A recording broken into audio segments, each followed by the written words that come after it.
لله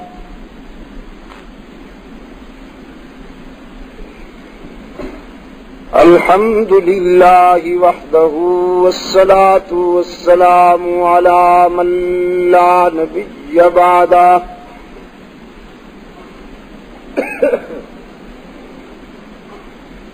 وعلى آله وأصحابه الذين أوفوا عهده الذين هم مفاتيح الرحمة ومصابيح الغرر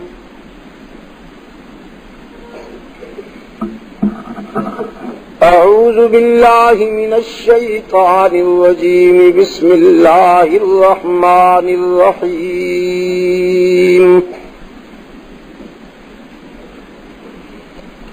إن هذا القرآن يهدي للتي هي أقوم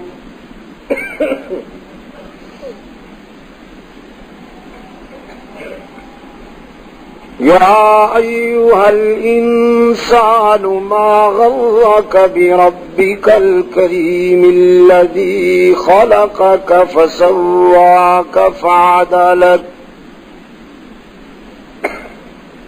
الذي خلقك فسواك فعدلك في أي صورة ما شاء ركبك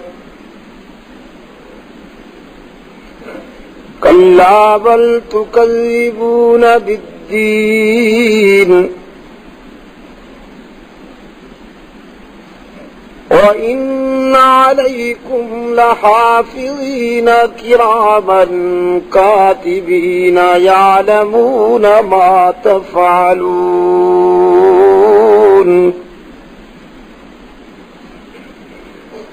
إن الأبرار لفي نعيم وإن الفجار لفي جحيم يصلونها يوم الدين وما هم عنها بغائبين وما أدراك ما يوم الدين ثم ما أدراك ما يوم الدين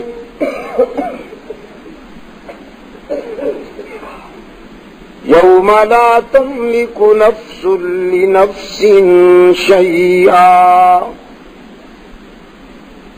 والأمر يومئذ لله صدق الله مولانا العظيم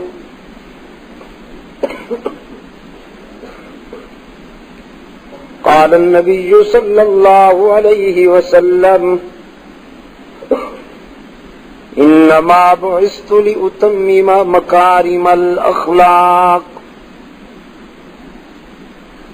وصدق رسوله النبي الأمي الكريم ونحن على ذلك لمن الشاهدين والشاكرين والحمد لله رب العالمين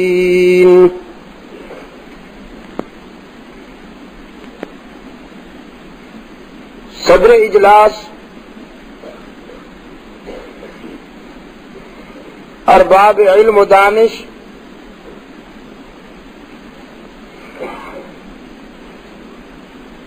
محترم بزرگوں اور عزیز دوستوں،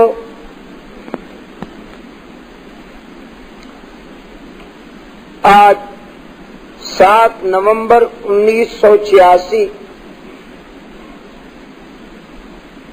ہم یہاں جامعہ حدیقۃ القرآن پخا غلام پشاور میں دعوت و تبلیغ کی نسبت سے جمع ہیں۔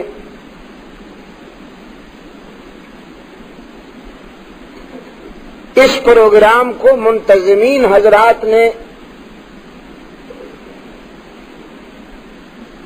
سیرت النبی صلی اللہ علیہ وسلم کے عنوان سے معنون کیا ہے.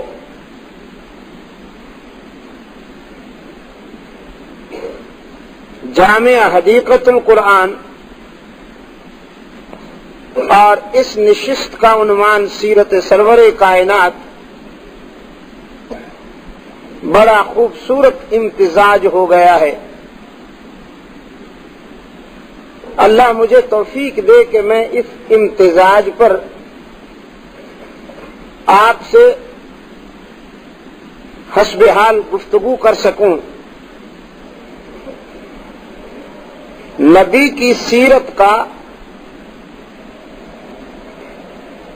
صحیح آئینہ اور ترجمان قرآن ہے، اور قرآن در حقیقت رحمت عالم صلی اللہ علیہ وسلم کی زندگی اور آپ کے موقف پر مشتمل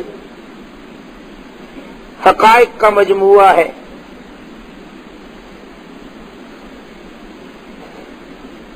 سیدہ عائشہ صدیقہ رضی اللہ تعالی عنہا جو اللہ کے رسول صلی اللہ علیہ وسلم کی آبرو بھی ہیں،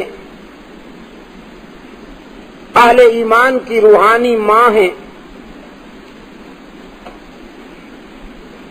علم، فراست، ذکاوت اور تدبر کی بادشاہ ہیں.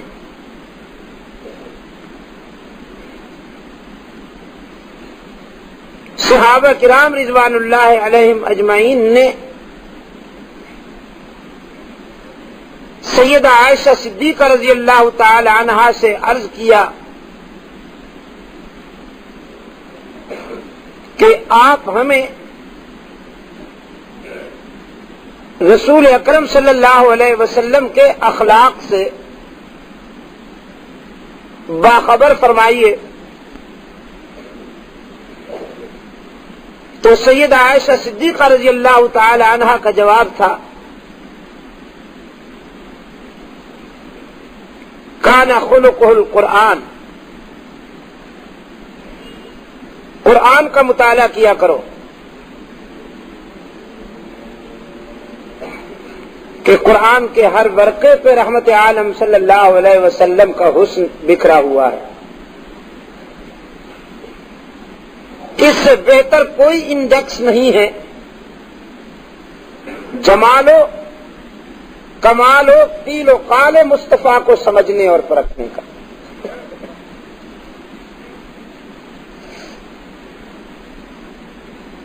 اور میں تو کہا کرتا ہوں قرآن کریم فرزندان اسلام کی متاع عزیز تو ہے ہی، مسلمانوں کا سرمایہ تو ہے ہی، لیکن آپ غور فرمائیے تو قرآن کریم پوری انسانیت کا سرمایہ ہے.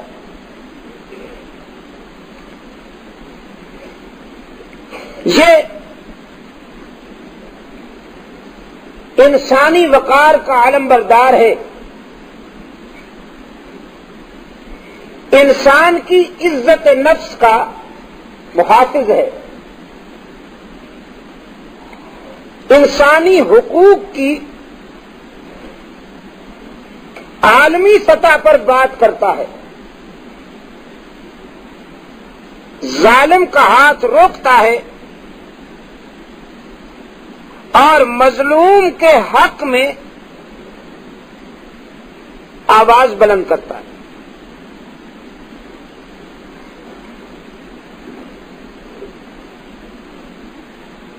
ایک بیرونی سفر میں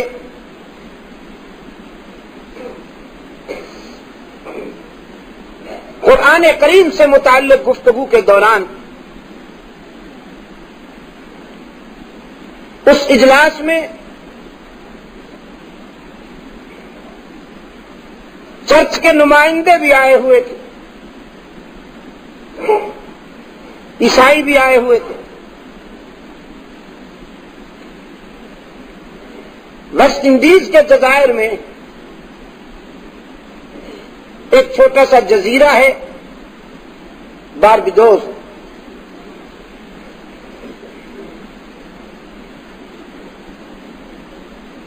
وہاں پر میں نے چرچ کے نمائندوں کو خطاب کرتے ہوئے کہا کہ اگر تمہاری آنکھ کا پانی خشک نہیں ہو گیا اور تم میں دوست شناسی کا کچھ شعور باقی ہے تو دیکھو قرآن تمہارا بھی محسن ہے۔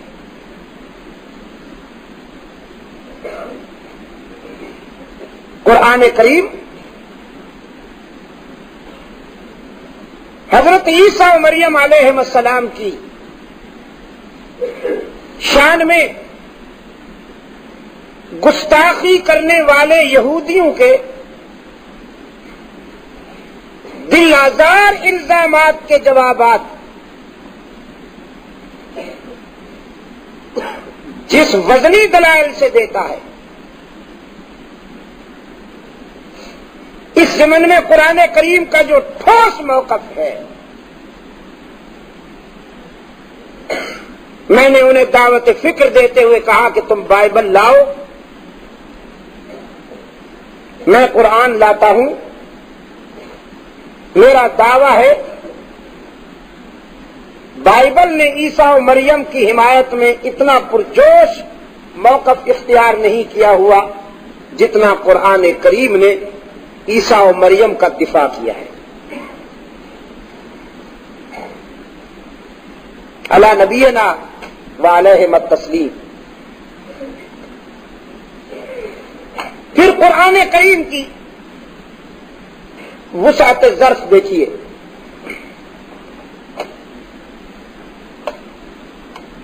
صرف ایک سورت ہے قرآن کریم میں جو کسی عورت کے نام پر نازل ہوئی،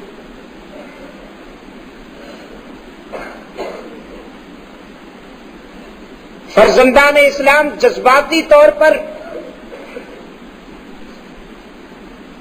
یہی چاہتے ہیں کہ وہ سورت خاتون اول ام المومنین سیدہ خدیجۃ الکبریٰ رضی اللہ تعالی عنہا کے نام پر نازل ہوتی، یا ام المومنین سیدہ عائشہ صدیقہ رضی اللہ تعالی عنہا کے نام پر نازل ہوتی،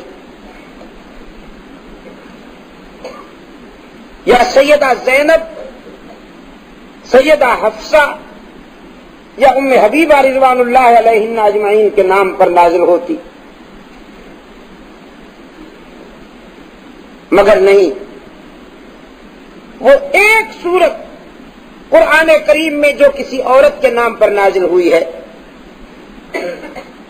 وہ سیدہ مریم کے نام پر نازل ہوئی ہے، سورہ مریم۔ بے شک سیدہ مریم علیہ الصلاۃ والسلام سے مسلمانوں کو بھی عقیدت ہے، لیکن نظریاتی اعتبار سے یہ کردار تو عیسائیت سے متعلق ہے۔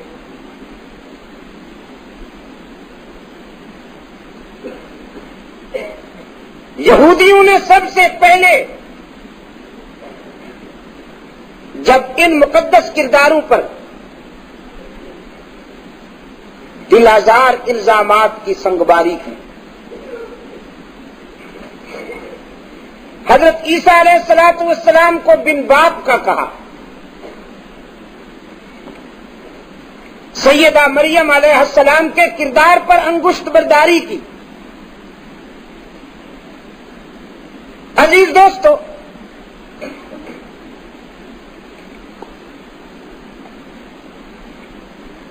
بائبل نے حضرت عیسیٰ علیہ الصلوۃ والسلام کے متعلق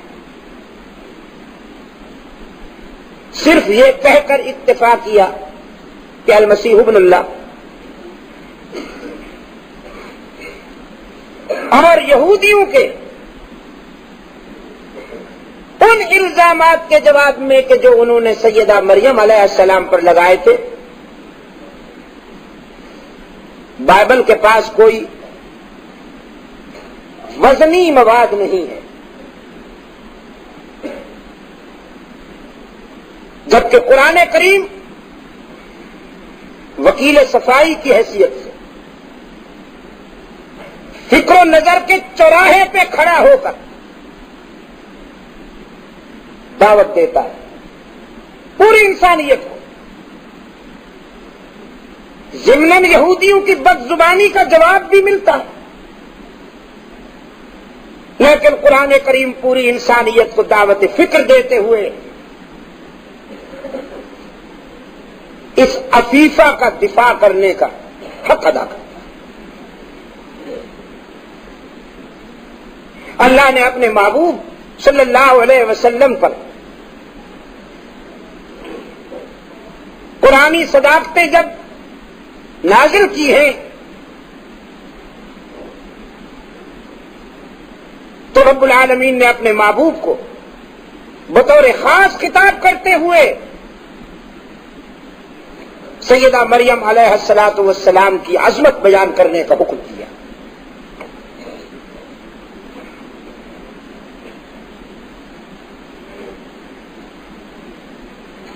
فرمایا وَاذْكُرْ فِي الْكِتَابِ مریم،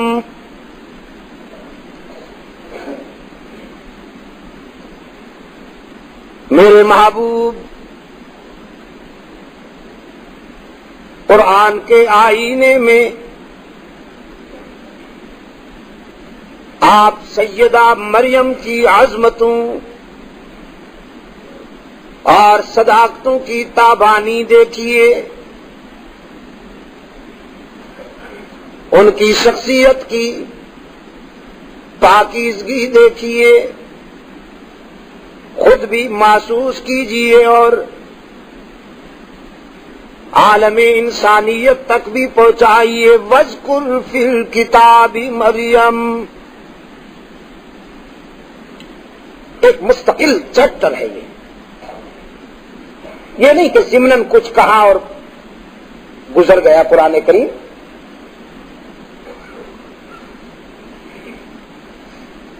ارشاد ہوا اذ انتبذت من اہلھا مکانا شرقیا فاتخذت من دونهم حجابا فارسلنا الیہا روحنا فتمثل لها بشرا سویا۔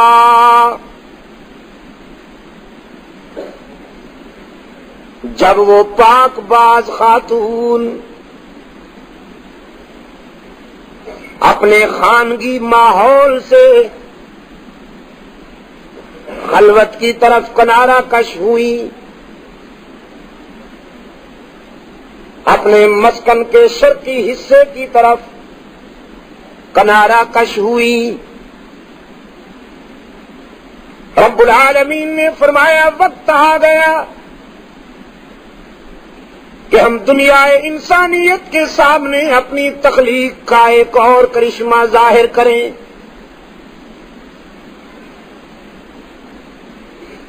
ایک کرشمہ تو یہ کہ حضرت آدم کو پیدا کیا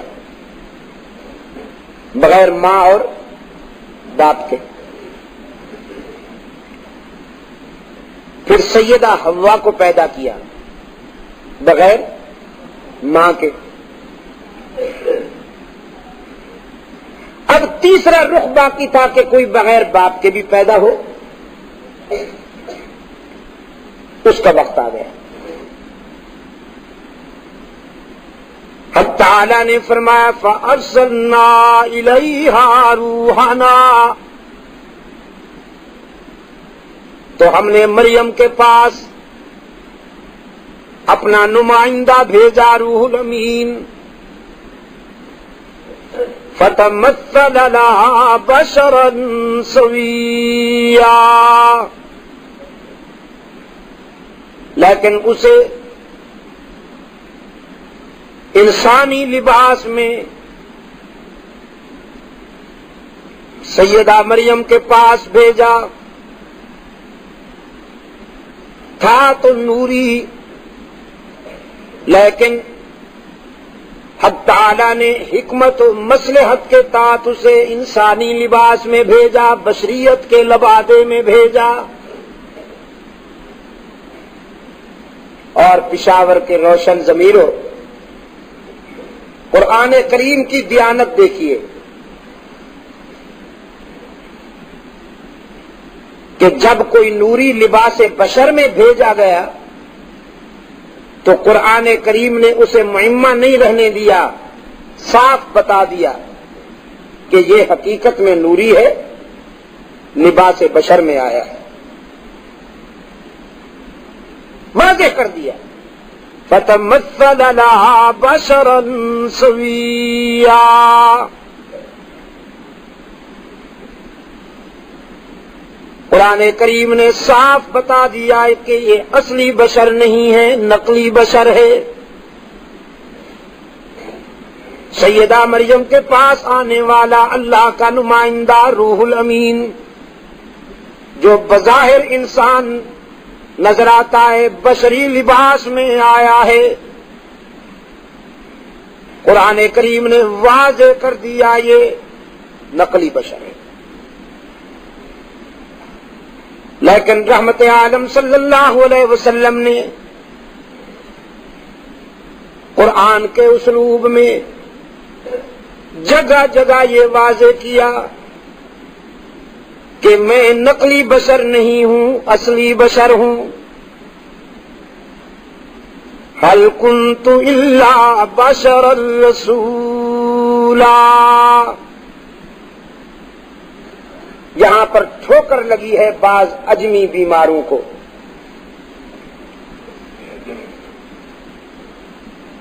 انہوں نے کہا نہیں، جس طرح سیدہ مریم کے پاس نوری آیا تھا لباس بشر میں، ہمارے پاس بھی اللہ کا رسول لباس بشر میں آیا ہے، لیکن در حقیقت بشر نہیں ہے۔ عزیز دوستو، میں یہ بار بار کہا کرتا ہوں، قرآن فہمی بہت بڑی خوش نصیبی ہے۔ ذالک فضل اللہ یؤتیہ من یشاء، یہ اللہ کا فضل ہے جس پہ ہو جائے کہ اسے قرآن سمجھ میں آ جائے۔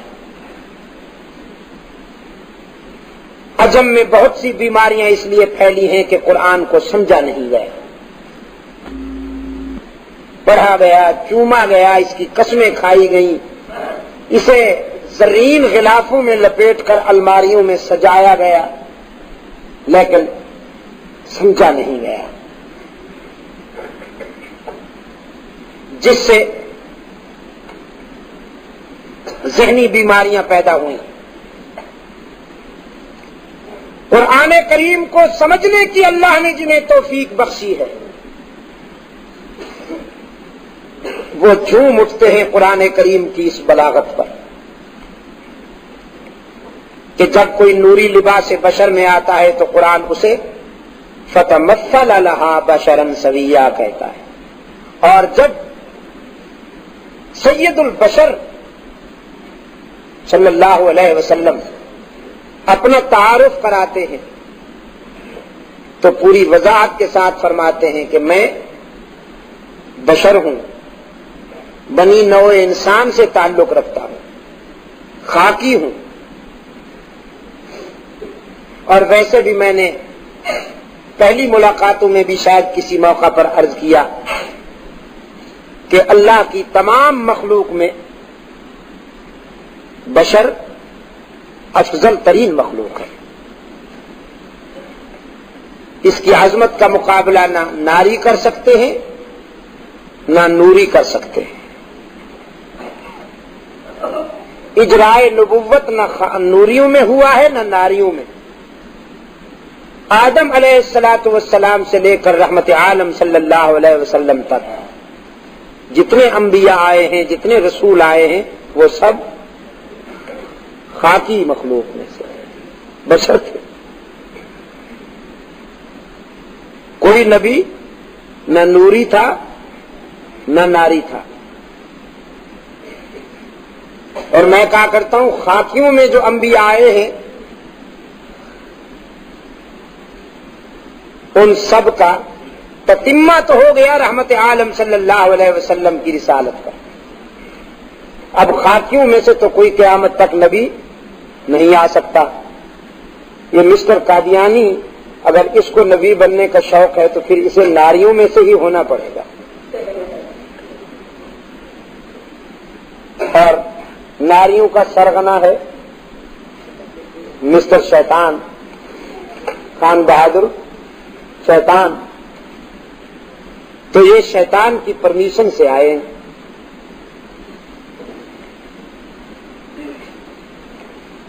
عزیز دوستو، آپ کو یاد ہوگا میں یہ بھی تجزیہ کبھی کبھی عرض کرتا ہوں پھر ذہن میں بٹھاتا جاؤں کہ عجم کے جن بیماروں کو اللہ کے رسول صلی اللہ علیہ وسلم کی بے داغ بشریت سمجھ میں نہیں آئی، اصل میں یہ بیچارے خود مقام بشر سے ناواقف ہیں. انہیں یہ معلوم نہیں بشر کی عظمت کیا ہوتی ہے. یہ سمجھتے ہیں دو آنکھوں والے، دو پاؤں والے، دو بازوں والے، ایک سر والے ڈھانچے کو بشر کہتے ہیں، جو بول و براز سے بھرا ہوا مجسمہ ہو. اور قرآن کریم ان ڈھانچوں کو بشریت کا معیار قرار نہیں دیتا. قرآن تو ایسے ڈھانچوں کو کل انعام کہہ کر بھی چپ نہیں رہتا، بل ہم ازل کہتا ہے.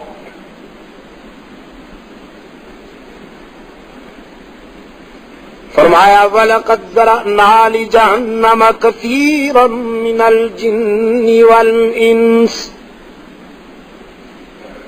لَهُمْ قُلُوبٌ لَا يَفْقَهُونَ بِهَا وَلَهُمْ أَعْيُنٌ لَا يُبْصِرُونَ بِهَا وَلَهُمْ آذَانٌ لَا يَسْمَعُونَ بِهَا أُولَئِكَ كَالْأَنْعَامِ بَلْ هُمْ أَضَلُّ أُولَئِكَ هُمُ الْغَافِلُونَ.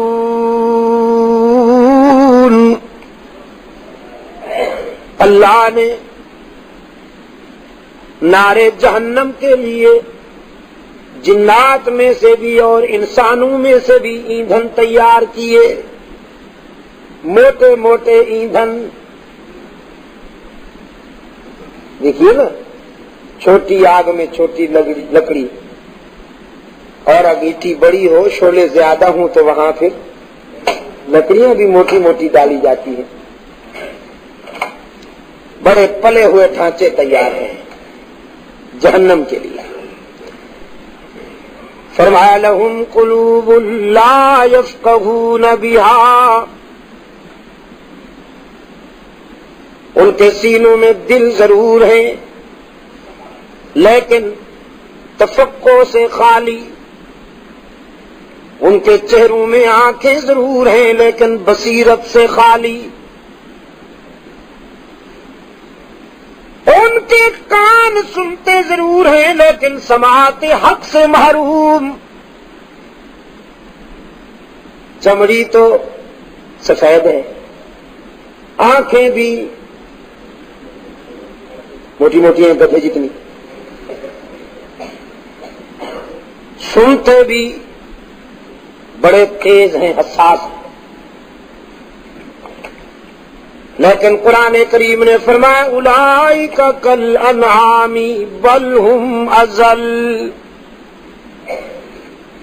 یہ تو مویشیوں اور بہائم سے بھی گئے گزرے ہیں، اس لیے کہ انہوں نے مقصد تخلیق کو پورا نہیں کیا.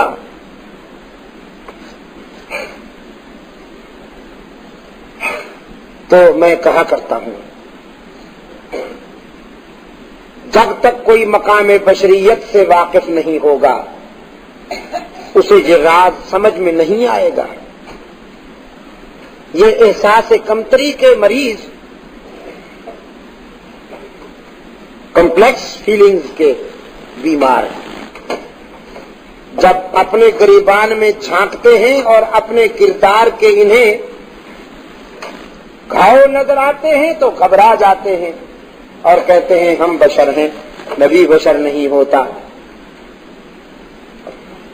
اور میں کہا کرتا ہوں تم بشر نہیں ہو، نبی تو بشریت کا سرمایہ ہوتے ہیں، نبی تو بشریت کا افتخار ہوتے ہیں۔ پیغمبر کی بشریت سے تو بنی نوع انسان کو عظمت ملتی ہے۔ اسد فیوز کرے مصطفیٰ کے کیا کہنے، بشر کو جو بھی سعادت ملی یہیں سے ملی۔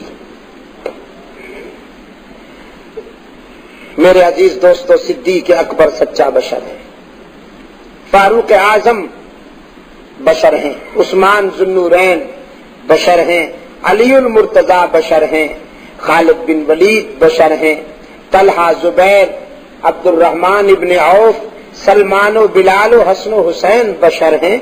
فرشتوں سے کہیے کہ ان خاکیوں کی عظمت کا مقابلہ کر کے دکھائیں۔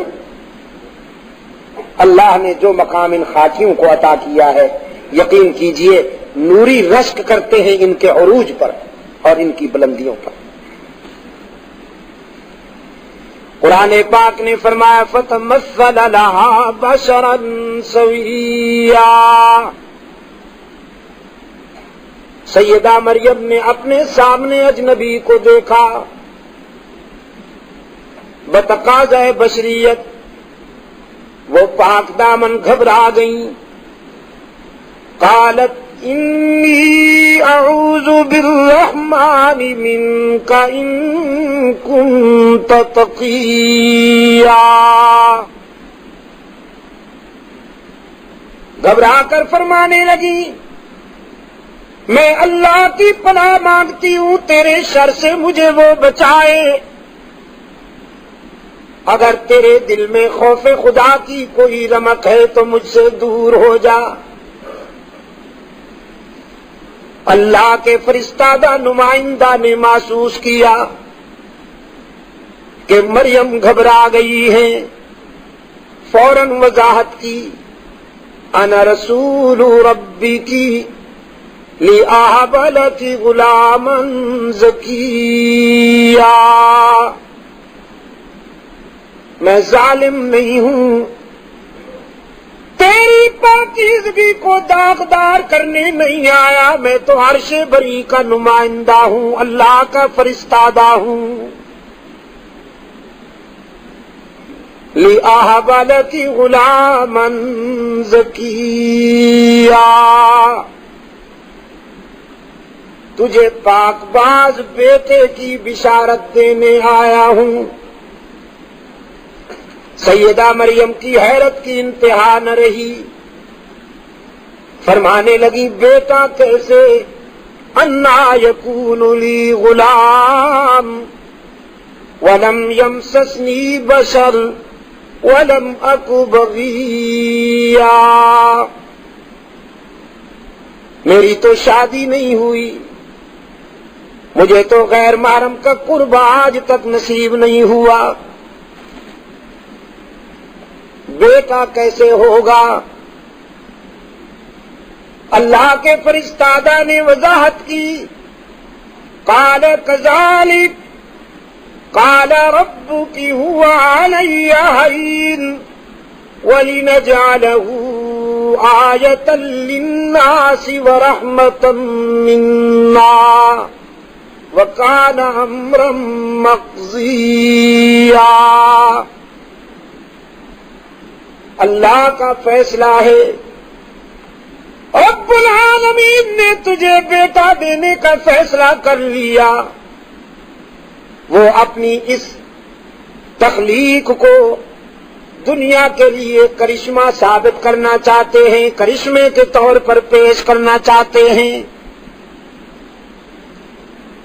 آدم کو بغیر ماں اور باپ کے پیدا کر سکتا ہے، حوا کو بغیر ماں کے پیدا کر سکتا ہے، تو اب بغیر باپ کے تجھے بیٹا دینا چاہتا ہے تاکہ دنیا پر یہ بھی ثابت ہو جائے کہ وہ بغیر باپ کے بھی پیدا کر سکتا ہے۔ اور یہ بھی بتا دیا وَكَانَ أَمْرًا مَقْضِيًّا، یہ فیصلہ ہو چکا، آپ کے اضطراب یا بے قراری سے یہ فیصلہ ٹلنے والا نہیں، ہو چکا۔ قرآن کہتا ہے فَحَمَلَتْهُ فَانْتَبَذَتْ بِهِ مَكَانًا قَصِيًّا،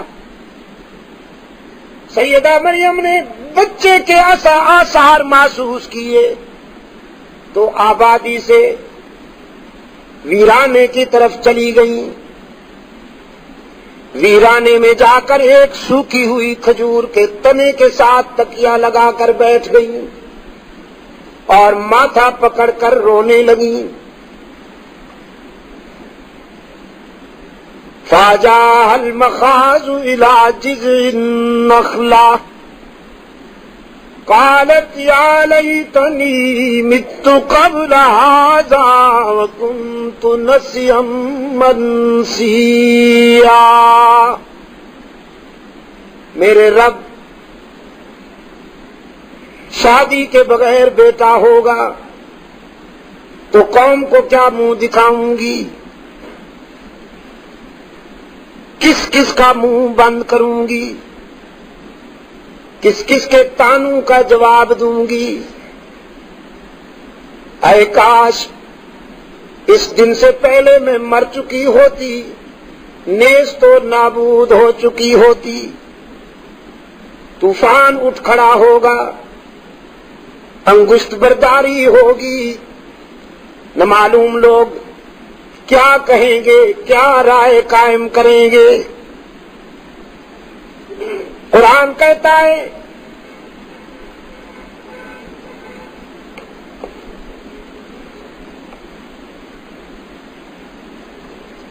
بے قرار مریم کو تسلی دیتے ہوئے رب العالمین نے واضح کر دیا اگر ہم بغیر باپ کے بیٹا دے سکتے ہیں تو تیری آن کی بھی حفاظت کریں گے۔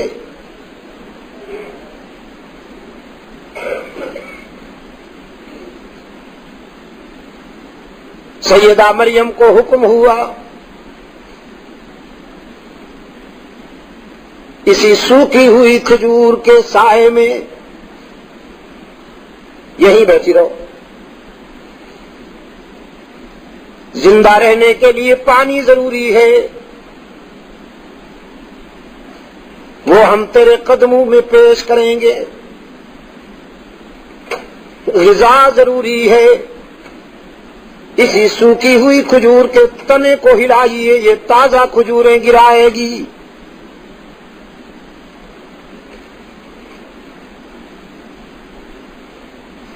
سوکھی کھجوریں ہی گرا دیتی، لیکن روتا بن جلیہ سوکھی کھجور تازہ کھجوریں گرائے گی۔ فَكُلِي وَاشْرَبِي وَقَرِّي عَيْنًا، کھجوریں کھائیے، پانی پیجیے اور نومولود کی جبین کے حسن و جمال کو دیکھ کر آنکھیں ٹھنڈی کیجیے۔ فَإِمَّا تَرَيِنَّ مِنَ الْبَشَرِ أَحَدًا، اور اگر قوم میں سے کوئی شخص نظر آ جائے تو اسے کہہ دیجئے گا میں روزے دار ہوں، انی نذرت للرحمن صوما فلن اکلم اليوم انسیا، روزہ دار ہوں، بولنا نہیں ہے مجھے، آپ چپ رہیے گا، ہم خود تیری برات اور تیری تطہیر کا اعلان کروائیں گے۔ سیدہ مریم نومولود کو لے کر قوم کے سامنے آئیں، قوم تو دیکھتے ہی بھڑک اٹھی، یا اخت ہارون ما کان ابوک امرأ سوء وما کانت أمك بغيا. ہارون جیسے پاک باز بھائی کی بہن، تیرا تو باپ نیک نام، تیری ماں نیک نام، اتنے اچھے گھرانے سے تعلق رکھتی ہے تو، یہ ہم کیا دیکھ رہے ہیں؟ تیری شادی نہیں ہوئی، بیٹا کہاں سے آیا؟ آفاقی ہدایات کے مطابق سیدہ مریم نے نامولود کی طرف اشارہ کرتے ہوئے فرمایا میرا سر نہ کھاؤ، اسی سے پوچھ لو کہاں سے آیا، کس نے بھیجا؟ فاشارت الیہ، حضرت عیسیٰ علیہ السلام کی طرف اشارہ کیا. قالوا کیف نکلم من کان فی المہد صبیا. قوم کہتی ہے ہم بچے سے کیسے باتیں کریں؟ نامولود بولنے کے قابل کہاں ہوتے ہیں کہ ہم اس سے اتنا سنجیدہ سوال کریں؟ خود بچنا چاہتی ہو، تیرے پاس شاید کوئی دلیل نہیں ہے، تو ہمیں ٹالنا چاہتی ہو کہ ہم اس بچے سے باتیں کریں. لیکن ہمیں عقل ہے، شعور ہے، بچے سے ہم باتیں کریں؟ پاگل ہیں ہم. رب العالمین نے فرمایا عیسیٰ بے شک اس عمر میں بچے نہیں باتیں کیا کرتے، لیکن آج تجھے بولنا ہے. آج مریم کی صفائی میں میں تجھے وکیل بناتا ہوں، بول. اور بول بھی اس طرح کہ تیری گفتار تاریخ کا سرمایہ بن جائے. حدیث میں آتا ہے اللہ کے رسول صلی اللہ علیہ وسلم نے فرمایا کہ نومولود عیسیٰ نے شہادت کی انگلی اٹھا کر نعرہ لگایا، قال انی عبد اللہ. یہ انداز خطابت کہاں سے سیکھا؟ اصل میں یہ حسن فطرت ہے، اللہ جسے چاہتے ہیں عطا کرتے ہیں. دلوں میں اتر جانے والے یہ انداز مکتب میں اور یونیورسٹی میں نہیں ملتے، یہ حق تعالی جسے چاہتے ہیں عطا فرماتے ہیں. شہادت کی انگلی بلند کر کے حضرت عیسیٰ علیہ السلام نے نعرہ لگایا، فرمایا انی عبد اللہ آتانی الکتاب وجعلنی نبیا وجعلنی مبارکا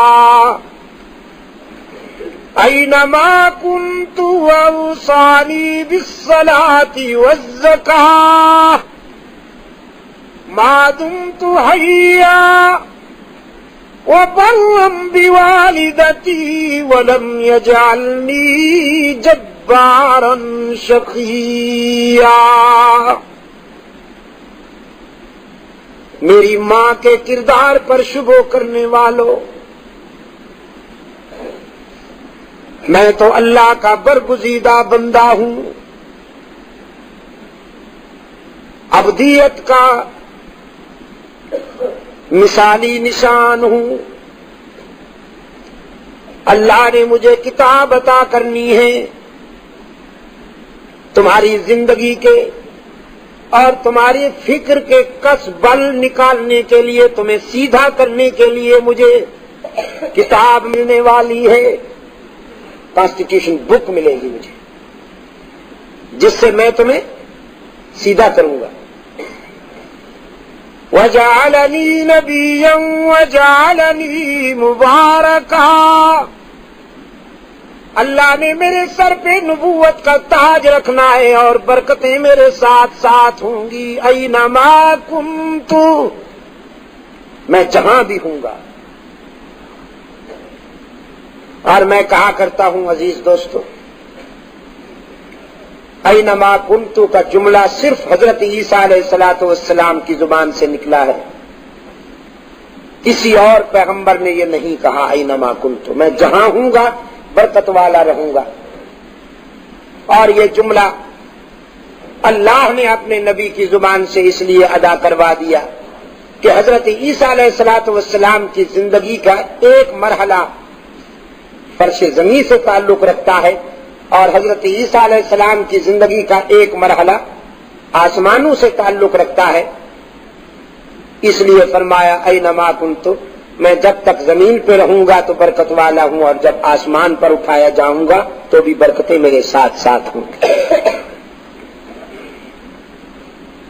وَأَوْصَانِي بِالصَّلَاةِ وَالزَّكَاةِ، اور میں لوگوں کو نماز اور زکوٰۃ کی طرف ترغیب دوں گا۔ وَأَوْصَانِي بِالصَّلَاةِ وَالزَّكَاةِ، لوگوں کو نماز اور زکوٰۃ کی ترغیب دوں گا۔ یہ حکم ملا ہے مجھے اللہ کی طرف سے کہ میں لوگوں کو نماز اور زکوٰۃ کی ترغیب دوں۔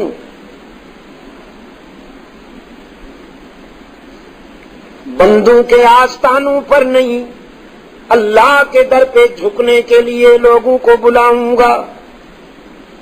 خود گدی نشین ہو کر نہیں بیٹھ جاؤں گا، تعویذ گنڈے کا کاروبار نہیں کروں گا، انسان کی جبین اللہ کے در پہ جھکاؤں گا۔ یہ مشن ہے، یہ پروگرام ہے حضرت عیسیٰ علیہ الصلوۃ والسلام کا۔ جب تک زندہ رہوں گا یہی مشن جاری رکھوں گا۔ عزیز دوستو، آپ نے دیکھا قرآن کریم نے سیدہ مریم کی پاکیزگی اور سیدہ مریم کی تطہیر کو بیان کرنے کے لیے کتنا دل نشین اسلوب اختیار کیا ہے۔ بے شک اختصار کا حسن بھی ہے، انداز بیان میں اختصار کا حسن بھی ہے، لیکن وضاحت بھی ہے۔ کوئی پہلو تسنا نہیں رہنے دیا قرآن کریم نے، اس حد تک بات کی وضاحت کر دی کہ جس حد تک انسانوں کے اذہان و قلوب مطمئن ہو پائیں، بڑی وضاحت کے ساتھ۔ تو جو قرآن کریم حضرت عیسیٰ علیہ الصلوۃ والسلام کی ماں مریم کی پاکیزگی کو اتنی اہمیت دیتا ہے، وہ قرآن کریم فرزندان اسلام کی روحانی ماں اور اسلام کی مریم سیدہ عائشہ صدیقہ رضی اللہ تعالی عنہا کی پاکیزگی اور تطہیر کو کیسے اہمیت نہ دیتا۔ سیدہ مریم کی برات میں سورہ مریم نازل ہوئی اور حضرت عائشہ صدیقہ کی برات میں سورہ نور نازل ہوئی۔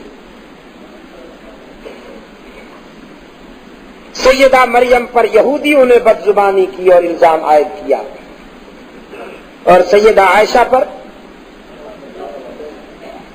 منافقین نے، یہودیوں کے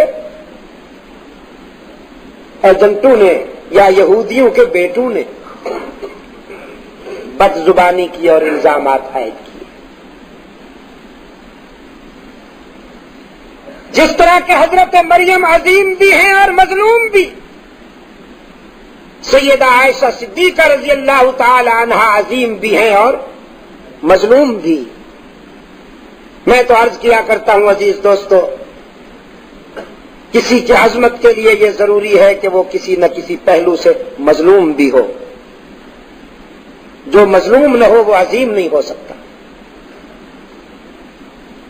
آپ دیکھیے حضرت عثمان ابن عفان رضی اللہ تعالی عنہ کتنے عظیم ہیں۔ عشرہ مبشرہ میں حضرت عثمان ابن عفان رضی اللہ تعالی عنہ تیسرے نمبر پہ ہیں، جنہیں اللہ کے رسول صلی اللہ علیہ وسلم نے جنت کی بشارت دی۔ حضرت عثمان ابن عفان رضی اللہ تعالی عنہ پوری انسانی برادری میں یہ انفرادیت رکھتے ہیں کہ ان کے نکاح میں اللہ کے رسول کی 2 بیٹیاں آئی ہیں، عثمان کے سوا پوری انسانیت میں یہ شرف کسی کو نصیب نہیں ہوا۔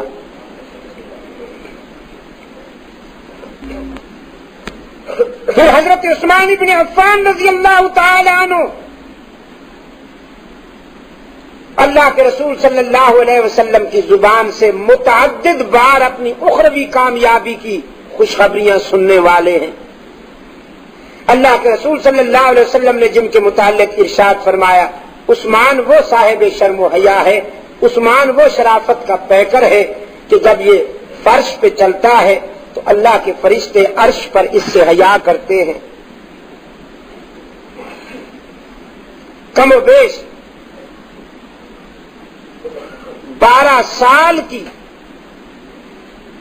خلافت کا دور حضرت عثمان رضی اللہ تعالی عنہ سے متعلق ہے، اور یہ فتوحات کا دور ہے۔ اسلامی سلطنت کی سرحدیں بڑھی۔ حضرت عمر رضی اللہ تعالی عنہ جب جام شہادت پی کر راہی خلد بری ہوئے اور اللہ کے رسول صلی اللہ علیہ وسلم کے قدموں میں انہوں نے بسیرا کیا ہے، تو اس وقت اسلامی سلطنت کی سرحدیں اور وسعتیں کم و بیش 24 اور 26 لاکھ مربع میل پر محیط تھی۔ 24 سے 26 لاکھ مربع میل تک۔ لیکن حضرت عثمان ابن عفان رضی اللہ تعالی عنہ کے دور خلافت میں یہ سرحدیں بڑھی اور اسلامی سلطنت کی وسعتیں 44 لاکھ مربع میل تک جا پہنچی۔ کتنی؟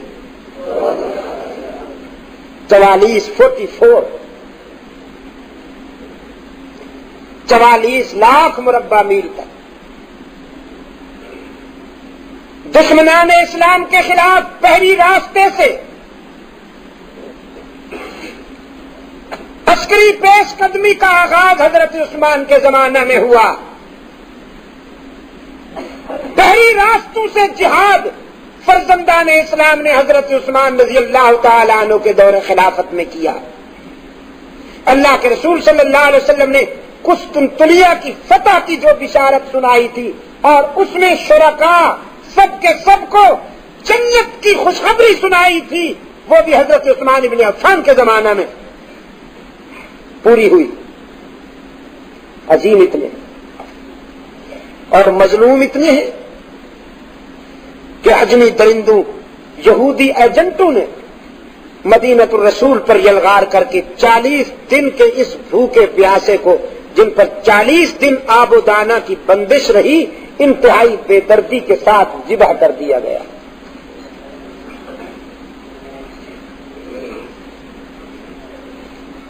اہل دانش کے لیے ایک بات کہتا ہوں، بعض لوگ غلط فہمی کا شکار ہو جاتے ہیں۔ ہمارے پاکستان کے ایک پیشہ ور مفکر صاحب ہیں، کتابیں لکھ لکھ کر انہوں نے تاریخ کے بدبودار مواد کو آڑ بنا کر صحابہ رسول پر تنقید کے نشتر چلائے۔ پہلے یہ جواز پیدا کیا ہے کہ صحابہ پر تنقید ہو سکتی ہے، اور پھر تنقید کی ڈھونڈ ڈھونڈ کر ایسی روایات لائے کہ جن کی روح سے صحابہ رسول ملزم ٹھہرے۔ اور میں کہا کرتا ہوں، محبت خوبیاں تلاش کرتی ہے اور بغض عیب تلاش کرتا ہے۔ ہمیں صحابہ کرام سے محبت ہے، ہم ان میں خوبیوں کے سوا کچھ نہیں دیکھتے۔ حضرت عثمان رضی اللہ تعالی عنہ میں خوبیوں کے سوا ہمیں کچھ نظر نہیں آتا، لیکن جنہیں بغض ہے انہیں حضرت عثمان میں عیب نظر آتے ہیں۔ نظر آتے بھائی، جنہیں بغض ہے انہیں عیب نظر آتے ہیں۔ انہوں نے کتابیں لکھی ہیں، انہوں نے تاریخی حوالے جمع کیے اور بڑے نفیس انداز میں ادب و انشاء کے لہجے میں لکھتے ہیں۔ آخر کوئی وجہ تو تھی کہ کہ لوگوں نے بغاوت کی اور پھر انہیں قتل کر دیا. اگر ان میں کوئی ایسی بات نہ ہوتی تو لوگ انہیں قتل کیوں کر دیتے؟ تو میں نے کہا اگر کسی کا مظلومیت کے ساتھ قتل ہو جانا اس کے ملزم ٹھہرنے کی دلیل بنتا ہے تو پھر صرف حضرت عثمان تو مقتول نہیں ہوئے، حضرت عمر رضی اللہ تعالی عنہ بھی مقتول ہیں، شہید ہیں. کوفہ کی جامع مسجد میں حضرت علی رضی اللہ تعالی عنہ بھی مقتول ہیں، شہید ہیں. کربلا میں حضرت حسین رضی اللہ تعالی عنہ بھی مظلوم ہیں، شہید ہیں. یہ باقی سب میں نہ کوفے کے شہید میں کوئی عیب نظر آتا ہے، نہ کربلا کے شہید میں عیب نظر آتا ہے. صرف حضرت عثمان کے مقتول ہونے کو ان کے ملزم ٹھہرانے کی دلیل قرار دیا جا رہا ہے. ان کا قسمت اندیزہ، صرف سبائیت کی خدمت کرنے کے لیے اور رافضیوں کے ایجنٹ ہونے کی حیثیت سے صحابہ دشمنی کے جنون میں تاریخ کے من گھڑت حوالوں کو آڑ بنا کر صحابہ کرام رضوان اللہ علیہ مجمعین پر تنقید کے بستر چلائے جاتے ہیں. ہمارا حال تو یہ ہے کہ ہم صحابہ کرام کو صرف قابل تعریف سمجھتے ہیں، قابل تنقید نہیں سمجھتے. صحابہ قابل تعریف ہیں. کیا خیال ہے آپ کا؟ تھکے بیٹھے ہو؟ ویسے آج تھکا ہوا تو میں ہوں. رات اس وقت ہم ملتان سے بھی تقریباً 125 میل دور تھے، بلوچستان کی طرف. وہاں سے ہم نے رات کو پھر سفر کیا، ملتان تک آئے. ملتان سے پھر جہاز سے راولپنڈی آیا. آپ کو یاد ہوگا کہ میں نے اللہ سے دعا کی تھی کہ مجھے یہ فوکر کے سفر سے بچائے اللہ تعالیٰ. کبھی کبھی مجبوری میں سفر کرنا پڑتا ہے تو وہ تو پھر مجبوری ہوتی ہے نہیں. اب چترال جانا پڑا تو اس پہ سفر کیا. یہ مدنی صاحب بیٹھے ہیں، ان سے پوچھیے کیسے سفر ہوا. یہ کم وقت کانپتا زیادہ ہے، چلتا کم ہے.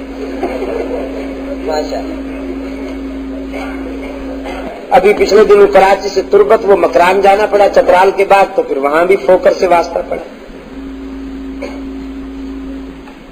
آپ کے قریب تو فوکر نے سجدہ کر دیا، زمین بوس ہو گیا. جی ہاں، فوکر نے ٹھوکر کھائی. تو آج جو جہاز آنا تھا اس نے براستہ یوب، ڈیرہ اسماعیل خان اور پشاور آنا. نیچے فضا میں، ہوا میں بھی لہریں ہیں. ایک دفعہ ہم اسی روٹ پر ملتان سے جا رہے تھے یوب، تو جب پہاڑی سلسلہ شروع ہوا تو اس نے لرزنا شروع کر دیا. پھر وہ تو ہم نے صبر سے کام لیا. جب واپس آنے لگے تو پھر اس نے لرزنا شروع کر دیا. میں نے پائلٹ سے پوچھا کہ یہ کیا بات ہے. آگے جا کر اس میں کارپیٹ میں تو کہنے لگا جی اللہ کی شان ہے، وہ منواتا ہے. سائنسدانوں کی سمجھ میں آج تک یہ بات نہیں آئی کہ جب پہاڑی سلسلہ شروع ہوتا ہے تو ہوا کی لہریں اس قدر غیر متوازن ہو جاتی ہیں کہ جہاز کا بیلنس بگڑ جاتا ہے، یہ کانپنے لگتا ہے.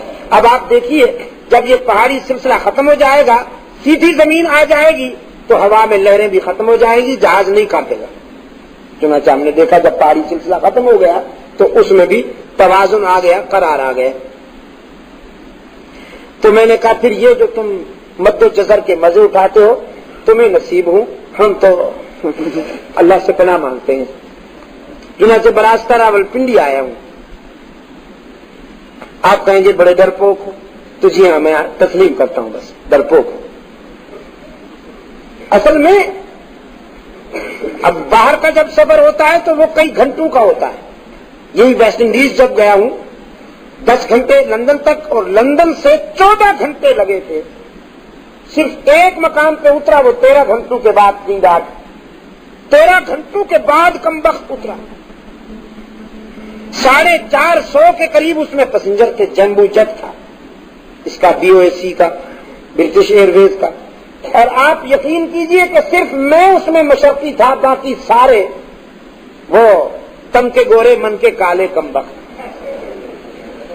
وہ بندر کی اولاد انگریز، کچھ وہ تھے اب بلیکی جو ہیں وہ کالے. یہ ویسٹ انڈیز میں بھی وہی ہیں سب کالے. یہ جو آتے ہیں نا یہ آپ کے کھیلنے کے لیے نہیں آتے. ہاں خوب کالے ہیں، چمکتی ہے ان کی سیاہی. ایسے کالے نہیں ہیں، سیاہی چمکتی ہے. تو 13 گھنٹے کے بعد ہم وہاں اترے اور پھر اس کے بعد منزل مقصود پر پہنچے 14 گھنٹے کے بعد. لیکن وہ ٹھیک ہے، سفر ہوتا رہتا ہے. یہ تو جھنجھوڑ دیتا ہے وقت. میں نے شاید آپ کو پہلے کہیں بتایا ہو کہ ہمارا ایک جدید تعلیم یافتہ لمبے بالوں والا نوجوان میرے ساتھ ایک مرتبہ بیٹھا تھا. کچھ ضرورت سے زیادہ کامریڈ اور سرخ نظریات کا حامل مجھے کہنے لگا جی یہ آپ اندیکھا خدا کب تک منواتے رہیں گے؟ دنیا تو حقیقت پسندی کو اپنا رہی ہے اور جو چیز نظر نہیں آتی ہمیں آپ وہ منوانا چاہتے ہیں، یہ کب تک ہوگا؟ اس کا مطلب یہ تھا کہ خدا جب نظر نہیں آتا تو ہم مانے کیوں؟ میں نے کہا یہ ہوائیں چل رہی ہیں، نظام باد و باران ہے، نظام لیل و نہار ہے، یہ صبح و شام کا سلسلہ ہے. پوری کائنات ایک ڈسپلن کے ساتھ نظم و ضبط کے ساتھ چل رہی ہے. اس سے آپ کو خدا سمجھ میں نہیں آتا؟ کہنے لگا جی یہ تو فطرت ہے، یہ تو فطرت سے ایسا ہو رہا ہے. میں نے بڑی دلائل دیے لیکن نہیں سمجھا. اسی فوکر نے اسے سمجھایا. ہم جب ڈیرہ اسماعیل خان سے روانہ ہوئے پشاور کے لیے، گرمیوں کا موسم تھا، راستے میں اندھیری آ گئی اور اس نے پھر پرندے کی طرح کلا بازیاں شروع کی. بالکل نیچے چلا جائے پھر بالکل اونچا اور کبھی یوں ہو جائے کبھی یوں ہو جائے. وہ باندھے ہوئے ہیں، بیلٹ باندھے ہوئے ہیں اور اگلی سیٹ پہ سر رکھا ہوا ہے. اللہ ہو. اور میرے ساتھ یہ نوجوان میں نے دیکھا سب سے زیادہ پسینہ اسی کو آیا ہوا اور آہستہ آہستہ کہہ رہا تھا یا اللہ رحم کر، یا اللہ رحم کر. مجھ سے رہا نہ گیا. میں نے کہا برخوردار اللہ میاں سمجھ میں آ گئے.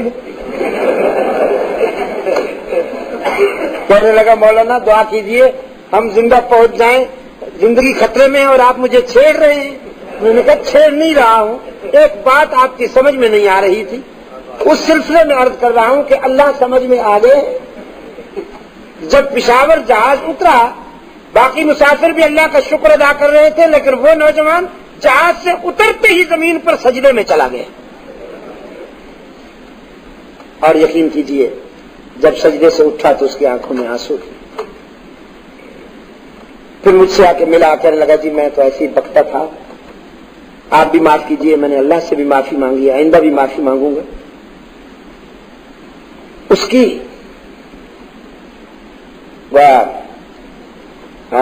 قدرتیں اور اس کی مشیتیں، کون شخص ہے جو اس کا انکار کرے؟ کائنات کا ذرہ ذرہ اس کا اقرار کرتا ہے.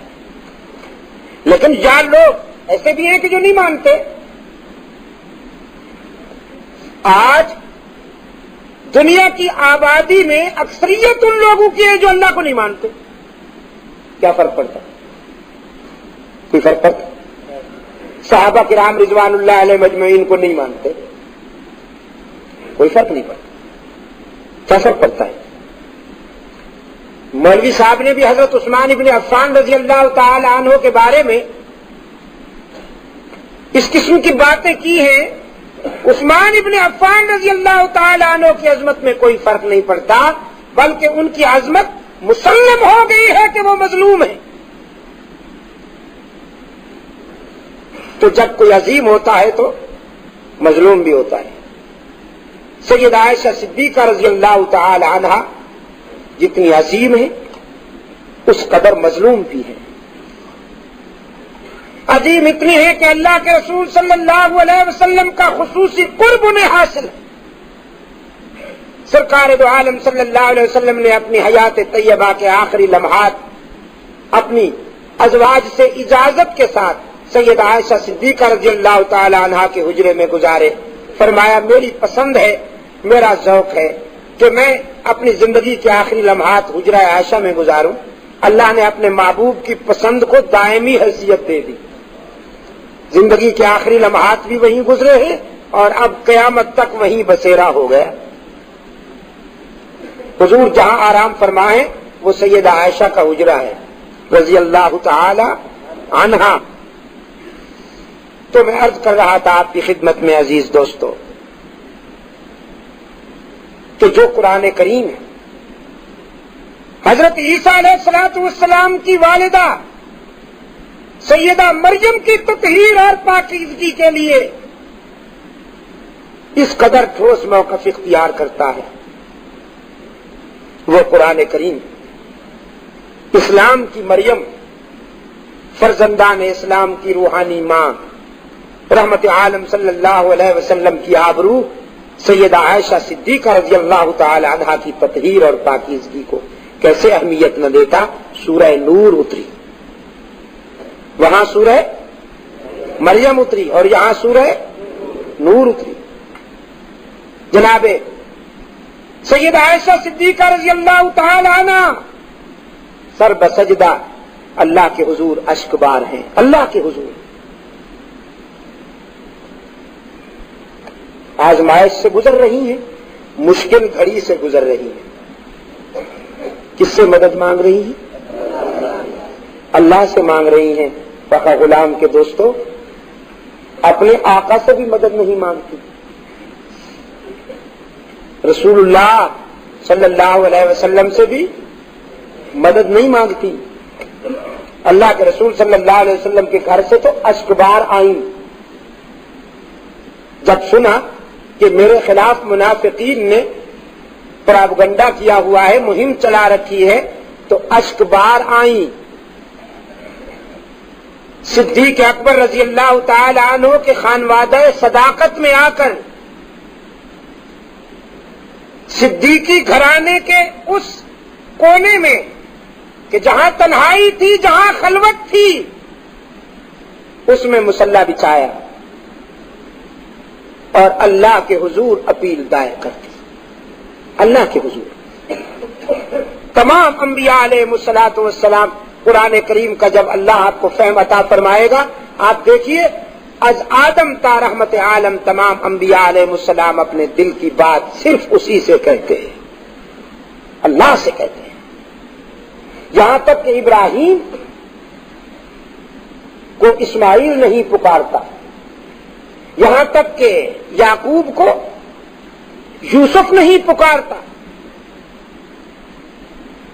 کہ بھئی میرا باپ نبی ہے، میں ادھر ادھر کیوں کسی کا نام لوں، اسی سے مدد مانگ لوں۔ مگر کس سے مدد مانگتے ہیں اللہ کے نبی؟ اللہ ہی سے۔ پشاور کے روشن ضمیروں، اللہ ہی سے مدد مانگتے ہیں۔ اور عجم کا بیمار نماز میں کہتا ہے ایاک نعبد و ایاک نستعین، اور مسجد سے نکل کے کہتا ہے بگر داو بلا افتاد کشتی، مدد کن یا معین الدین چشتی۔ ایسا نمک حرام ہے، ایسا جھوٹا ہے، ایسا ہر جائی ہے کمبا۔ نماز میں کیا کہتا ہے؟ ایاک نعبد و ایاک نستعین، ایاک نعبد و ایاک نستعین،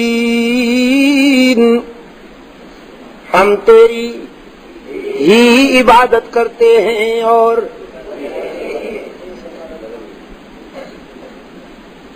دیکھا ذرا دیر سے آیا ہوں تو ٹھنڈے ہو گئے فاروقی صاحب۔ ایاک نعبد و ایاک نستعین،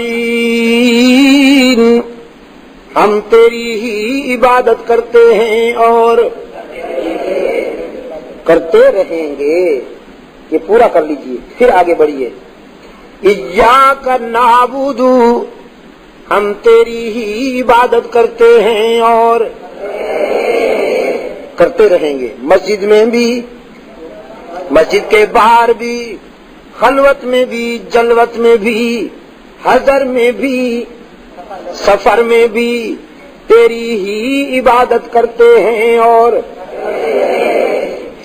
کرتے رہیں گے. وَإِيَّاكَ نَسْتَعِينُ اور تجھ سے ہی مدد مانگتے ہیں اور مانگتے رہیں گے. ایک روشن ضمیر نے کتنی پیاری بات کہہ دی.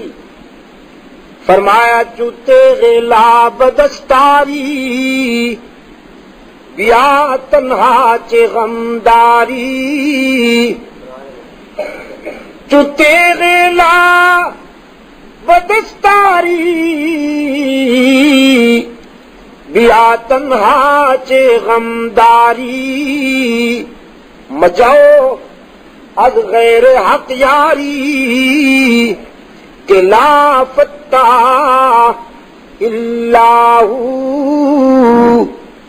جب لا کی تلوار تیرے ہاتھ میں ہے، لا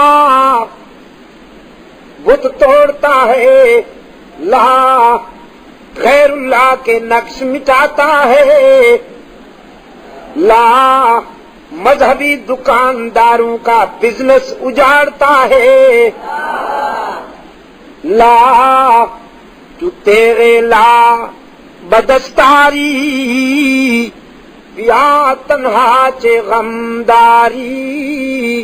سمجھ رہے ہیں آپ؟ واقعی فارسی سمجھنا شروع کر دیا آپ نے، مجھے پشتو سکھائے بغیر.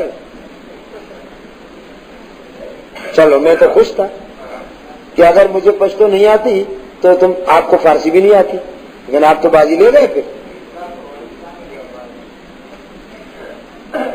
ماشاءاللہ بہت خوشی ہوئی. بیا تنہا چے غمداری. جب لا کی تلوار تیرے ہاتھ میں ہے تو سینہ تان کے آدرتا کیوں ہے. مجاؤ از غیر حق یاری کہ لا فتح اللہ.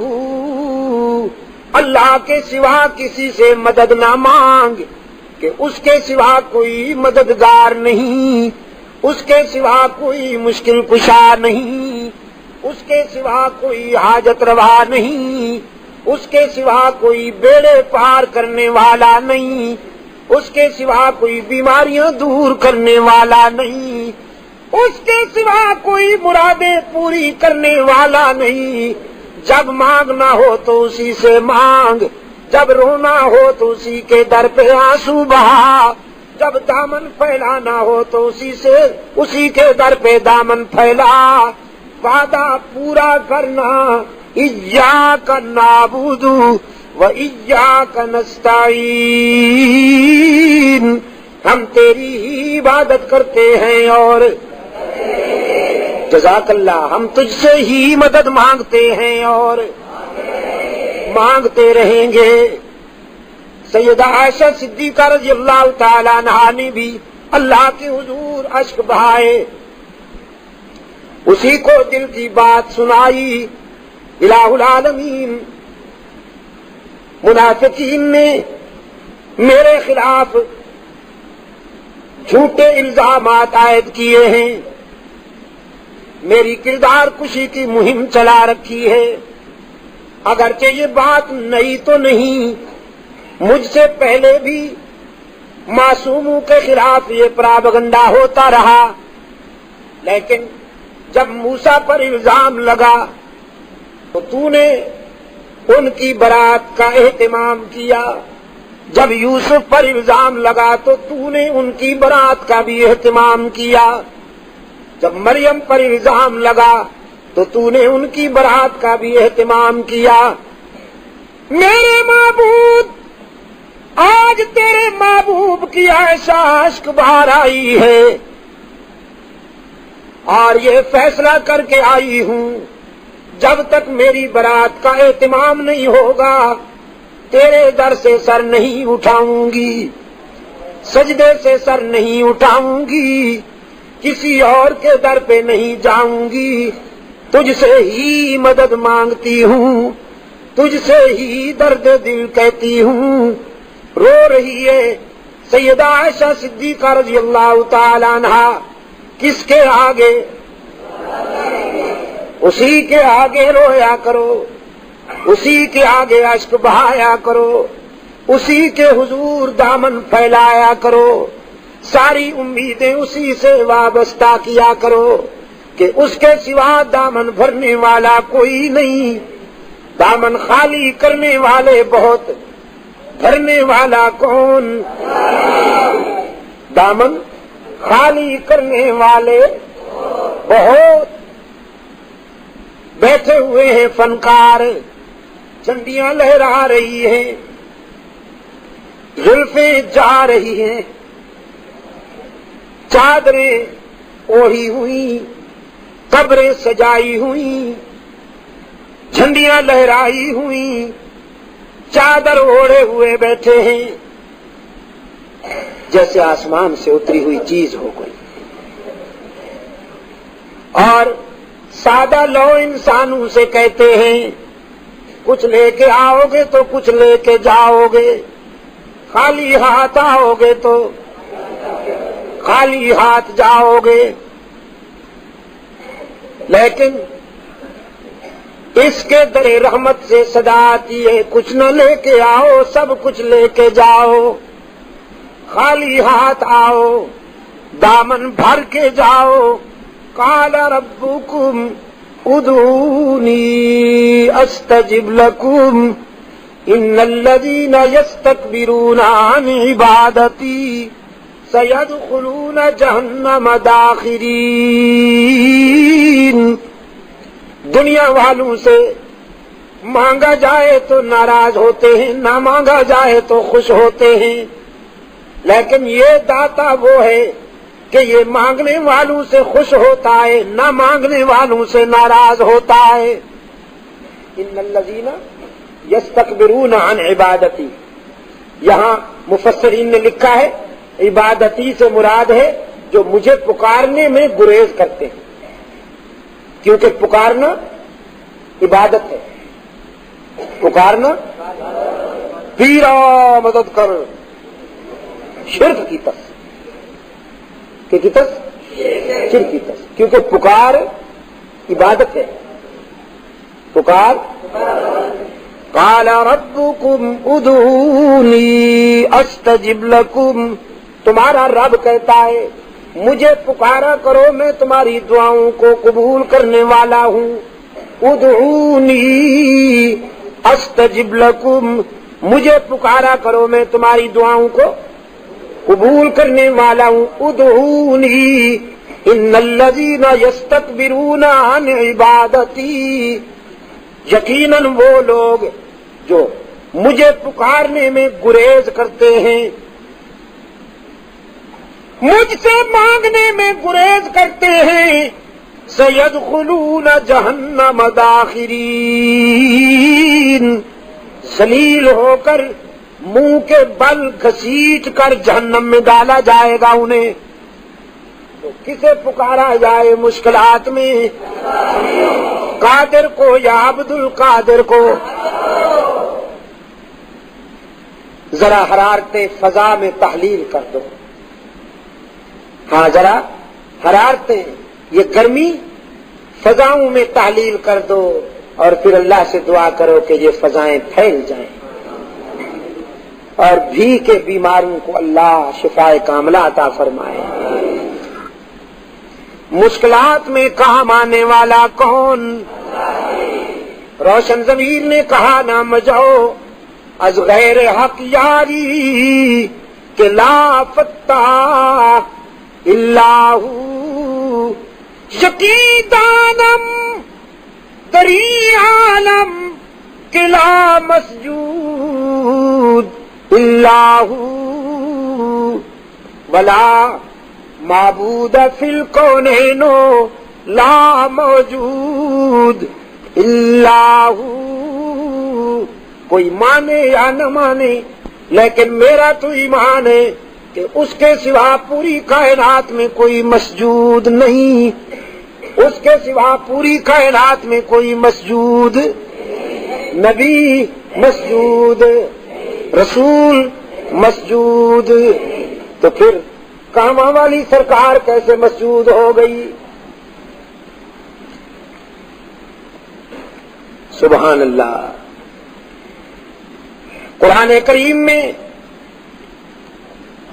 جگہ جگہ پر فکر انسانی کو متوجہ کیا گیا ہے کہ نیاز مندیاں، اپنی زمین کی نیاز مندیاں اللہ کے لیے وقف کرنی ہوں گی۔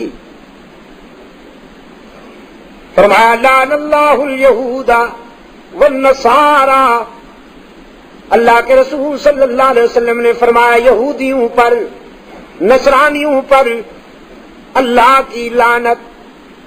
کیوں؟ اتخذوا قبور انبیائہم مساجدا، کہ انہوں نے نبیوں کی قبروں کو سجدہ گاہ بنا دیا۔ نبی کی شان زیادہ ہوتی ہے یا ولی کی؟ نبی کی شان زیادہ ہے نا ولی سے۔ جو نبیوں کی قبروں کا سجدہ کریں ان پر تو اللہ کے رسول نے لعنت بھیجی ہے، اور جو ولیوں کی قبروں کو سجدہ گاہ بنا لیں ان پر جزاک اللہ، یہی بات ہے۔ یہ عاشق بنے پھرتے ہیں، نبیوں اور رسولوں کی قبروں پر سجدہ کرنے والے ملعون، تو ولیوں کی قبروں پر سجدہ کرنے والے ڈبل ملعون۔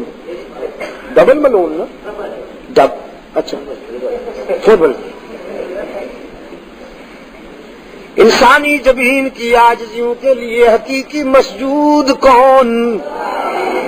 ہر جگہ موجود کون؟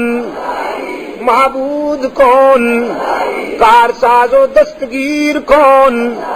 حاجت روا و مشکل کشا کون؟ سیدہ عائشہ صدیقہ رضی اللہ تعالی عنہا نے آنسو بہائے ہیں اللہ کے در پر، درد دل سنایا ہے علیم بذات الصدور کو۔ سورہ نور آئی، قلب رسول پر وحی کی صداقت چمکی۔ فرمایا الخبیثات للخبیثین والخبیثون للخبیثات والطیبات للطیبین والطیبون للطیبات اولئک مبرؤون مما یقولون لہم مغفرۃ ورزق کریم۔ پاک باز بیویاں پاک باز شوہروں کے لیے، گندی بیویاں گندے شوہروں کے لیے، پاک باز شوہر پاک باز بیویوں کے لیے، گندے شوہر گندی بیویوں کے لیے قرآن ہے۔ آپ سمجھے کہ نہیں؟ قرآن اور کلام فطرت ہے یہ۔ اگر اپنی بیوی کو پاک دامن رکھنا چاہتے ہو تو خود بھی پاک دامن رہا کرو، لیکن اگر تم تاڑ جھانک کرو گے تو ادھر بھی سلسلہ شروع ہو جائے گا، تمہیں معلوم ہو یا نہ ہو۔ سمجھے ہو کہ نہیں؟ کلام فطرت ہے نا قرآن کریم۔ قرآن کریم تو راز کی باتیں کہتا ہے، کلام فطرت ہے۔ فرمایا الخبیثات للخبیثین والخبیثون للخبیثات، ناپاک بیویاں ناپاک شوہروں کے لیے، ناپاک شوہر ناپاک بیویوں کے لیے، طے ہو گیا۔ والطیبات للطیبین، پاک باز بیویاں پاک باز شوہروں کے لیے، والطیبون للطیبات، اور پاک باز شوہر پاک باز بیویوں کے لیے۔ رب العالمین نے جرا کے لہجے میں سیدہ عائشہ کی وکالت کرتے ہوئے واضح کیا، جس نے اس عفیفہ کے کردار کو سمجھنا ہو، عائشہ کی عظمت کو سمجھنا ہو، وہ عائشہ کے شوہر کی عصمت کا نظارہ کرے، جس کا شوہر محمد معصوم، وہ بیوی کیسے نہ محفوظ۔ محمد معصوم ہے، عائشہ محفوظ ہے۔ چرا کے انداز میں رب العالمین نے برات کی، اولئک مبرؤون مما یقولون، میں اعلان کرتا ہوں کہ پیغمبر کی آبرو بے داغ ہے، نبی کی آبرو کا دامن پاک ہے۔ سرکار دو عالم صلی اللہ علیہ وسلم نے سیدہ عائشہ صدیقہ رضی اللہ تعالی عنہا کو مبارکباد دی۔ ابو بکر کی لخت جگر تجھے مبارکباد دیتا ہوں، موسیٰ پر، مریم پر، یوسف پر الزام بھی فرش والوں نے لگایا، وکالت بھی فرش والوں نے کی، لیکن یہ تجھے اللہ نے عزت بخشی ہے کہ الزام فرش والوں نے لگایا، وکالت عرش والے نے کی۔ سیدہ مریم کی برات میں عیسیٰ بولے، حضرت موسیٰ کی برات میں ایک عورت وکیل صفائی بنی، یوسف کی وکالت میں ایک لڑکا وکیل صفائی بنا، لیکن ابو بکر کی لخت جگر یہ تیری خوش نصیبی ہے کہ تیری برات میں اور تیرے کیس میں اللہ وکیل صفائی بن گیا۔ کیوں کہ عنوان ہے، یہ گونجیں گے کشمیر سے کراچی تک انشاءاللہ، بلکہ شرق سے غرب تک، عرب سے عجم تک، قرائے ارض کے کونے کونے میں انشاءاللہ یہ اجالوں کے پیغام گونجیں گے۔ اور سیدہ عائشہ کے دشمنوں کو، سیدہ عائشہ کے مخالفین کو، اس عفیفہ پر بد زبانی کرنے والے سنگ دل انسان نما درندوں کو انشاءاللہ اس ملک کے ایک چپا زمین پر بھی ٹھکانے کو جگہ نہیں ملے گی انشاءاللہ۔ اب تک قول تھا، اب عمل کا زمانہ شروع ہوگا۔ قول تھا، اب تک سمجھایا گیا، انہیں بتایا گیا کہ باز آ جاؤ بد زبانیوں سے، لیکن یہ بد زبانیوں سے باز نہیں آئے۔ انہوں نے بد زبانی کو مذہب قرار دینے کی کوشش کی کہ یہ بد زبانی ہمارا مذہب ہے، لیکن مجلس تحفظ حقوق اہل سنت و جماعت یہ ثابت کر کے رہے گی انشاءاللہ کہ بد زبانی مذہب نہیں، بد زبانی تقریب ہے، بد زبانی شرافت نہیں، بد زبانی سخاوت ہے، بد زبانی انسانیت نہیں، بد زبانی شیطنت ہے۔ اور جو بد زبانی کرتا ہے صحابہ رسول پر، امہات المومنین پر، وہ مذہب کا علمبردار نہیں ہے، وہ تخریب کار ہے، اور تخریب کاروں کا گریبان انشاءاللہ پاکستان کے محب وطن غیور مسلمان تار تار کرنا جانتے ہیں۔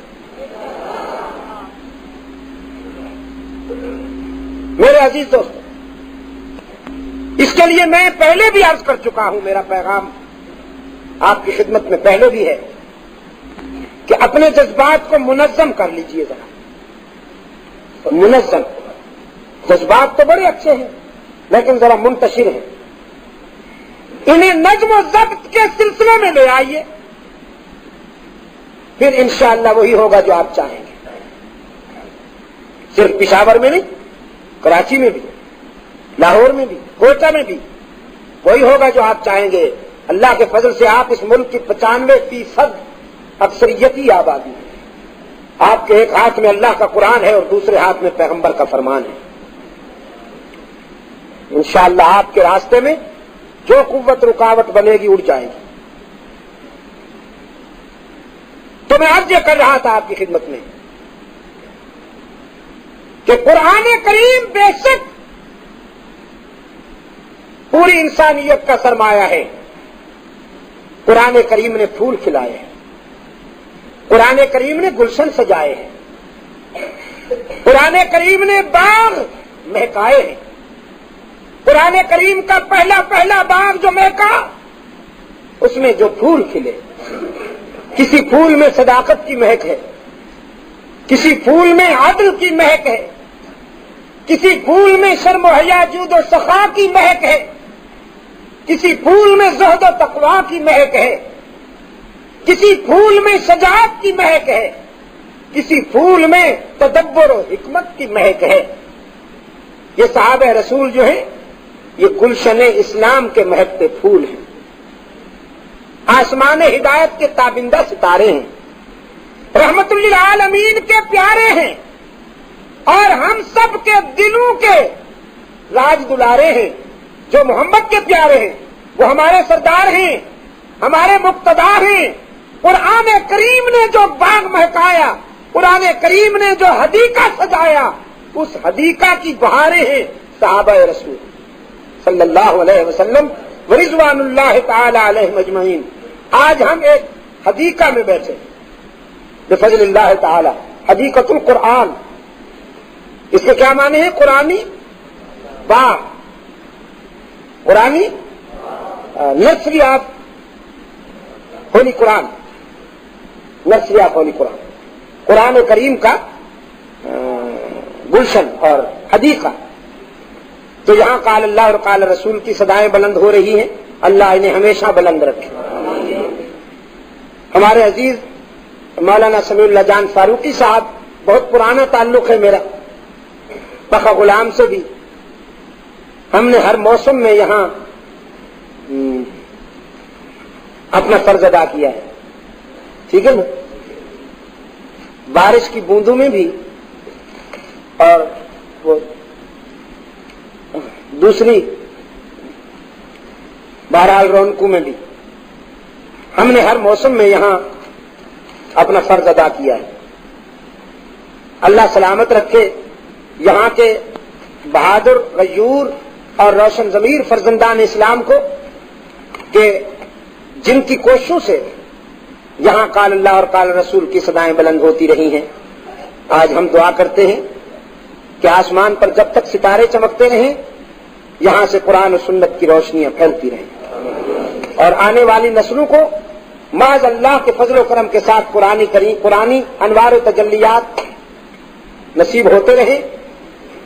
ابھی میرے چند عزیزوں نے مکتب دارالعلوم دیوبند سے متعلق جس خوبصورتی کے ساتھ منظوم تجزیہ کیا، میں سمجھتا ہوں کہ یہ ان کے اساتذہ کی محنت اور ان کے حسن تربیت کا شاہکار ہے۔ مبارکباد پیش کرتا ہوں۔ بڑی متانت تھی، بہت سلیقہ تھا پڑھنے میں الحمدللہ، حالانکہ بچے ہیں یہ، اور میرا خیال یہ ہے کہ ان میں بہت کم ہوں گے جن کی مادری زبان اردو ہوگی، ہند کو بولنے والے ہوں گے یا پشتو بولنے والے ہوں گے۔ ہند کو اور پشتو بولنے والے اتنی نفاست کے ساتھ اردو کا تلفظ جو ادا کر رہے تھے، میں اس کو دیکھ رہا تھا، ورنہ عموماً اجنبیت ٹپکتی ہے انداز میں۔ لیکن میں اساتذہ کو مبارکباد پیش کرتا ہوں جنہوں نے ان پر محنت کی، کہ ان کی محنت بحمدللہ قابل رشک ہے، اور میری دعا ہے کہ اللہ تعالیٰ اس سے زیادہ کامیابیاں عطا فرمائے۔ آپ حضرات نے بڑی محبت کے ساتھ پذیرائی فرمائی اور مجھے عزت بخشی۔ آج میں تھکا ہوا پہنچا ہوں، انہی باتوں پر اکتفا کرتا ہوں۔ اگر زندگی رہی تو کل انشاءاللہ صدر میں، یہ نوتیا کون سا چوک ہے؟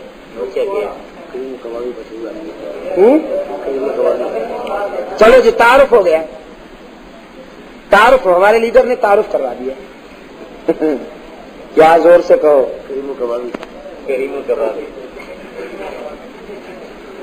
عاشق ہے نا کبابوں کے بھی۔ تو وہاں کل انشاءاللہ بات ہوگی تفصیل کے ساتھ۔ آپ حضرات نے نہیں اٹھنا نہیں ہے، اٹھنا نہیں ہے ابھی تو، کیوں نہیں جناب، ابھی تو 10:30 ہیں، ابھی تو 10:30 ہیں۔ میں آج بڑا خوش نصیب ہوں، 10:30 بجے بات ختم ہو رہی ہے، تاریخ نہیں بدلی، اسی تاریخ میں بات مکمل ہو گئی۔ ورنہ جو میرے ساتھ ہوتا ہے وہ تو آپ کو معلوم ہے، رات کے جب 12 بجنے کے قریب آتے ہیں تو اب مولانا سید عبد المجید ندیم آپ کے سامنے تشریف لائیں گے، اور وہ اپنے ارشادات عالیہ سے آپ کو نوازیں گے. اللہ جزائے خیر عطا فرمائے ہمارے عزیز فاروقی صاحب کو کہ انہوں نے آج مجھے 9 بجے سے بھی پہلے بٹھا دیا. اللہ سلامت رکھے ان کو. ہونا ایسے چاہیے. آپ بھی کل کوشش کیجئے گا کہ بر وقت پہنچ جائیں اور ہم بر وقت بات شروع کریں. جن حضرات نے یہ نہیں لی اس کا مطالعہ کریں. اس میں 11 تقریریں ہیں میری پیغام حق و صداقت انڈیا میں جو ہوئی تھی. ایک اس میں خلافت راشدہ کے موضوع پر مانچسٹر میں ہم نے جو پہلی خلافت راشدہ کانفرنس رکھی تھی انگلینڈ میں، اس پہ چاروں ادوار سے دور خلافت راشدہ کے چاروں ادوار پر تجزیہ ہوا ہے. انشاءاللہ اس کا مطالعہ آپ کو بہت فائدہ پہنچائے گا. دلائل و براہین کا ذخیرہ ملے گا. اور یہ کچھ اچھا جی جزاک اللہ.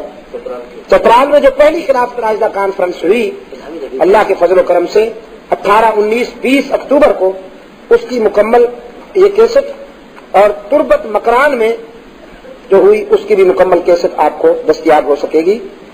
آپ میرے لیے اور میں آپ کے لیے اللہ کے حضور التجا کر دیں کہ اللہ دنیا اور آخرت کی کامیابیوں سے ہم کنار فرمائے. بسم اللہ الرحمن الرحیم. اللہم صلی علی سیدنا و مولانا محمد النبی الامی وعلی آلہ واصحابہ وبارک وسلم.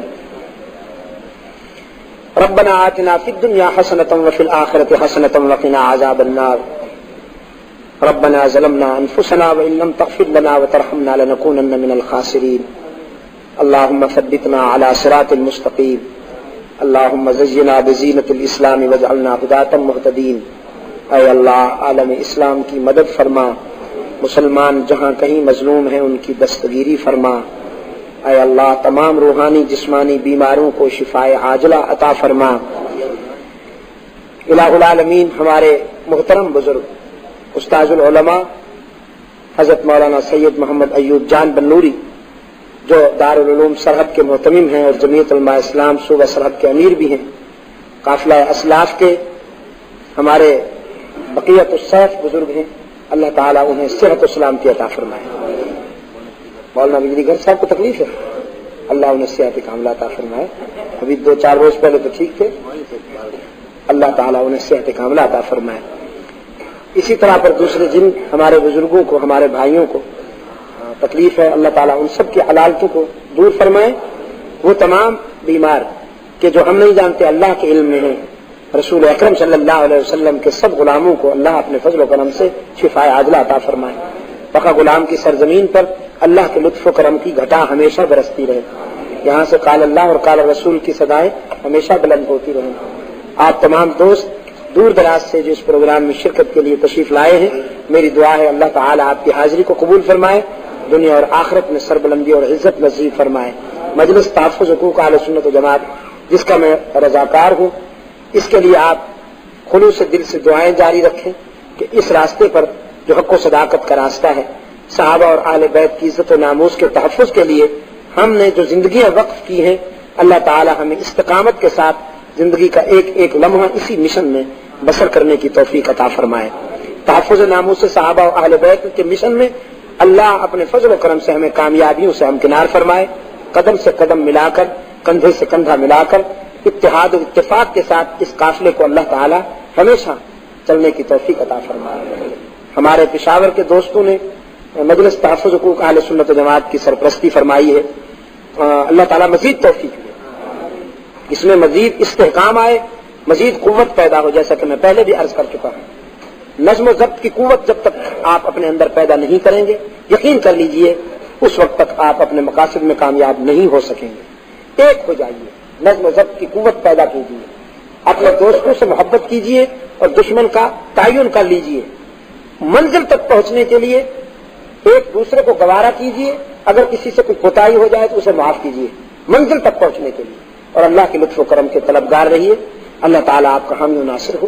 میرے عزیز نوجوان سپاہ فاروق اعظم میں اپنے آپ کو ایڈجسٹ کریں اور مجلس تحفظ حقوق اہل سنت و جماعت میں بھی اپنے آپ کو ایڈجسٹ کریں. جمعیت علماء اسلام کو اللہ تعالیٰ اپنے مقاصد میں کامیابی نصیب فرمائے، جس کے ہم سب رضاکار ہیں. حضرت مفتی صاحب رحمۃ اللہ علیہ ہم سب کے قائد ہیں، ہم سب کا سرمایہ فخر ہے.